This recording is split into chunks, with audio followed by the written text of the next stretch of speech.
Okay, welcome back, welcome back. We are going to talk about solutions, which you are learning about in Chapter 9. So without any further ado, I'm going to go ahead and share my screen and pull up the document that goes with this lecture.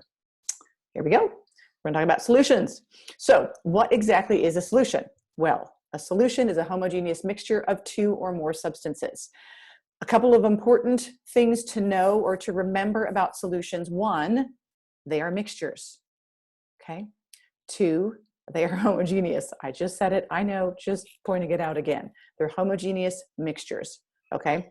And so what that means is that if you were to take a sample of the solution at any point across the solution, if you were to analyze those samples, they would be exactly the same. Okay. Now, what is contained within a solution? Well, solution is basically made up of two particular parts. The first part is the solute. That is the substance that's being dissolved into the solution.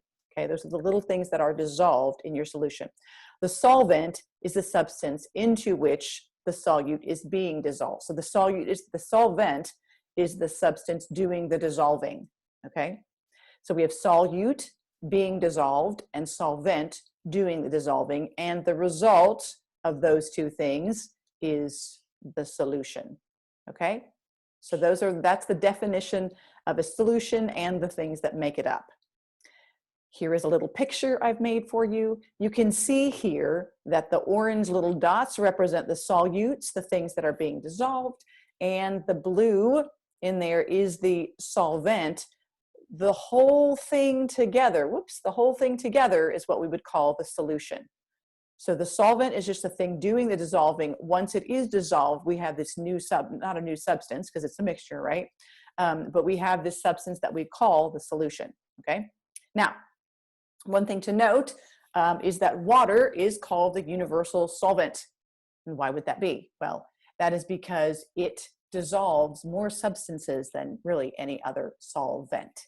Oh, also, if you're having a hard time remembering which one goes into which one's a solute, which one's a solvent, two little tricks for remembering it. The solute has the letter U in it. Solvent has a V in it. U comes before V. U goes into the V. Solute goes into the solvent. If that doesn't work for you, you can think about the fact that solute has 6 letters and solvent has 7. There's less solute than there is solvent. I don't know. Figure out another way. If you have a better idea, let me know. But those are 2 ways you can use to remember which is which. The solute is the thing that's the smaller quantity of that's going to be dissolved into the solvent. And the result is a solution. Okay, water is our universal solvent. The one thing I want to talk about in this little lecture here is how things dissolve. Now, we have 2 different types of compounds, right? We have ionic compounds and we have covalent compounds. It turns out that fundamentally solutes are dissolved by the nature of the compound that they're a part of. Okay, so if you have an ionic compound, it's going to dissolve in one manner. And if you have a covalent compound, it's going to dissolve in a different manner. And let's talk about that. So how, first of all, do ionic compounds dissolve? Well, they break into their individual ions, okay, and dissolve as individual ions. So sodium chloride would break into sodium ions and chlorine ions. So every one, so basically when this breaks apart, when sodium chloride breaks apart, you're going to have 2 ions that it dissolves into, okay? 1 sodium, 1 chlorine. How about magnesium chloride, which has a chemical formula of MgCl2? Well, when this breaks apart, you're going to have magnesium 2+ ions, and you're going to have 2 chloride ions. So for magnesium chloride, you would have a total of 3 ions that you would find in the solution of solute, okay? What about, I think I have another one. Yes, how about calcium phosphide? Calcium phosphide has a chemical formula of Ca3P2. So you tell me, how many ions is that going to dissolve into? Hopefully you said 5. Because when we look at this, we see we have 3 calcium ions, each of which have a 2+ charge, and we have 2 phosphide ions, each of which have a 3- charge. That gives me a total of 5 ions. So that is how ionic compounds dissolve. They break into their constituent ions. Now, what about covalent compounds? Well, it turns out that covalent compounds will dissolve one molecule at a time. So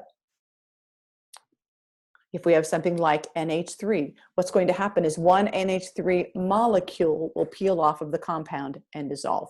And then another NH3 molecule will peel off and dissolve. But it's the whole molecule that gets peeled away from the rest of the compound and dissolved into the solvent. Okay? What about CS2, calcium sulfide? No, this would be calcium disulfide, excuse me. Because this is a covalent compound, right? So how is that going? I'm sorry, it's not calcium, carbon disulfide, my goodness. Carbon disulfide would dissolve, again, one carbon disulfide molecule at a time. Each one would peel off of the compound and then be dissolved into the solvent, excuse me. Okay, so that's how it dissolves. How about C2H4O2? It would do the same thing. It's going to peel off one molecule at a time and dissolve just one molecule at a time. So that's how covalent compounds dissolve. Okay. Now, what about an ionic compound that has a polyatomic ion? Let's look at one. Again, they're still going to break into their individual ions. So how would potassium hydroxide dissolve? Well, what ions is potassium hydroxide made up of? It's made up of one potassium ion with a positive one charge and one hydroxide ion that has a negative charge, right? So again, we would have 1, 2 ions that this would dissolve into. What about, I gave you the answer. What about potassium carbonate? Okay, potassium, there's 2 potassium ions, each which have a charge of +1, and there's 1 carbonate molecule. Now, see, again, the carbonate is going to peel off kind of like a covalent compound, right? Because it's carbon and oxygen bonded together. So that whole carbonate molecule would peel off of the compound, and then you'd have these single individual potassium atoms that would also dissolve. So if you looked at potassium carbonate, you would have 3 ions that would dissolve as that ionic compound is dissolving as a solute. What about calcium phosphate? Okay, let's look at the chemical formula here. What we can see is we have 3 calcium ions. We have 2 phosphate ions. Again, the phosphates are going to peel off not individual P's and O's, but that is a polyatomic ion that is covalently bonded together. So those phosphate ions will peel off whole molecules at a time, each has a charge, right? And then the calcium ions would also dissolve into their constituent ions. So if we look at calcium phosphate, we would find again that we have 5 ions. We have 1, 2, 3 calcium ions that all have a charge of 2+, and we have 2 phosphate ions, which each have a charge of 3-. So when this dissolves, you would find 5, for each like little molecule of calcium phosphate, you would have 5 ions that would dissolve into the solvent, creating the solution. And then how about this one? Ammonium carbonate. Okay, NH4 is ammonium. We have 2 of those in this compound, and we have 1 carbonate. So this would dissolve into how many ions? It would dissolve into 3 ions. You would have 2 NH4 ions that are each 1+, and 1 carbonate ion with a 2- charge. So I'm just wanting you to see what happens as things dissolve into solutions, okay?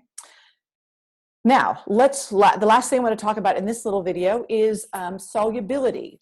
So what is solubility? Solubility is the amount of solute that can be dissolved in a given amount of solvent. Because obviously, if we're talking about dissolving things, for any given amount of solvent, right, a given amount of stuff you're using to dissolve, it can only break apart a certain number of molecules in order to dissolve them. Does that make sense? Okay, so it turns out that as we change, and there are certain conditions that are going to change solubility. And the 2 main conditions that we'll look at are changes in pressure and changes in temperature. Okay, so for solid solutes, it turns out that as we increase the temperature, we are going to increase the solubility, or the amount of solid solute that we can dissolve. Okay, so solubility of solid solutes increases with increasing temperature. If you think about that for a minute, if you take a glass of cold iced tea and dump sugar in it, what happens? you drink your tea and then you have a swig of gritty sugar at the bottom, right? But if you make sweet tea, and while it's warm, you put that sugar in, what will happen? Well, it will dissolve. Why? Because there is greater solubility in that tea as the temperature is greater, okay? For gaseous solutes, it turns out that it actually decreases. The solubility of gases decrease with increasing temperature. And a really good example of that is if you open a can of soda and then stick it back in the fridge and open another can of soda that's cold, they're both cold, and put it on the counter, which one's going to go flatter first? Well, obviously the one you leave sitting on the counter is going to go flatter first, because what's happening is the dissolved gas in there is going to precipitate out of the solution, and you're going to be left with less gas in it. And that is because the solubility of gaseous solutes decreases as you increase the temperature, okay? It also is true that the solubility of gaseous solutes increases with increasing pressure. So what's a good example of that one? Soda as well. When do you have the most gas dissolved in a soda? Before you open it, of course. As soon as you open it, what happens? The gaseous solute begins to precipitate out of the solution. Why? Because that thing is pressurized. We all know if you shake it up and pop it, it's going to go spurting, right? Because it's under pressure. So as soon as you relieve the pressure by opening it, you're going to allow the gaseous solute to precipitate out of the solution, okay? So the solubility of gaseous solutes increases as you increase the pressure. And it turns out for liquid solutes, they are basically not affected by temperature, or I should say temperature or pressure. Really, the solubility of liquids pretty much remains unchanged with changes in temperature or pressure. So there you go. Those are some rules of solubility. And I hope that this has been helpful, and we'll see you back here over the next time for the next video. All right, bye.